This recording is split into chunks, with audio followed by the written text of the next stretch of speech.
program has been broken into several categories. The first part of it was reviewing what happens from the perspective of the Formula One medical car around the world.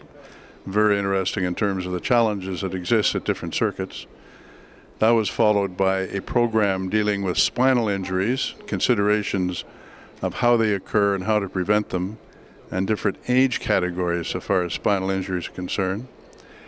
Then the very current topic everywhere these days of concussion and head injury, and how one assesses the ability of an individual to return to competition of any kind, in this case racing, but it has pertinence, of course, in football and in hockey and any major contact sport.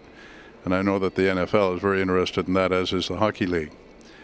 By way of background, I had the chief physician for the National Hockey League come and give a presentation about their on-site assessment of injuries and what they do. And one of the things that they've done, which is very encouraging, is have electronic records for every NHL player, which can be used in the event of subsequent injury, and that's something we like to see in racing as well.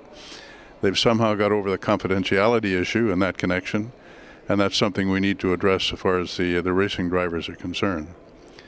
Then we had a whole session on drivers as athletes, from the point of view of performance, the point of view of nutrition, the point of view of conditioning, and from the point of view of mental preparation for events and races, and what they can do to better prepare themselves for the races.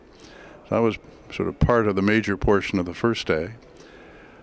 What we're doing today is spending a little more time about different series, that whole session on what's happening in offshore powerboats and the kinds of injuries that occur there, and the comparison of what happens on the water and what happens on the road. I gave a presentation on the expectations and the responsibilities of chief medical officers, which is a much more complex operation than most people understand.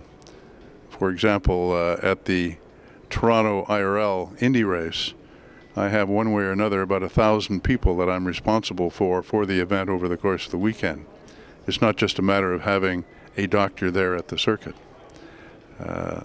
Some of the issues being discussed this afternoon again had to do more with performance, hydration, how to deal with heat, and we had an international panel dealing with the subject of carbon monoxide in closed cars, with presentations from NASCAR, from the touring cars in Australia, and the touring and rally cars in Europe.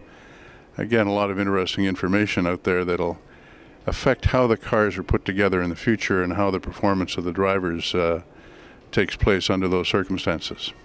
It's sort of an overview of what we've been doing. This is an organization that was formed, I guess, in the 80s originally, made up of physicians who are very involved in racing, some of whom are involved in academic research, and we've broadened that scope to include those like paramedics and nurses and firefighters who are also involved in the team approach to safety in motorsport. And it's an update each year in terms of what's happening and what we can learn from each other. The major function that I've had as a chairman of the ICMS, not from the United States but from Canada, is I've also worked with the Europeans a great deal, and I'm very involved with the FIA in Paris in a variety of capacities. And so what we're trying to do is build a worldwide network of cooperation and collaboration so that we can learn from each other. We don't have to reinvent the wheel, and that seems to be going very well. I mean, during the course of this meeting, a third of the presentations I had invited from Europeans who are involved in research in this area, and they quite enjoyed the exchange with people from NASCAR and IRL and so on. PRI has been tremendous in terms of the space, the cooperation, and the AV equipment and so on that's been made available.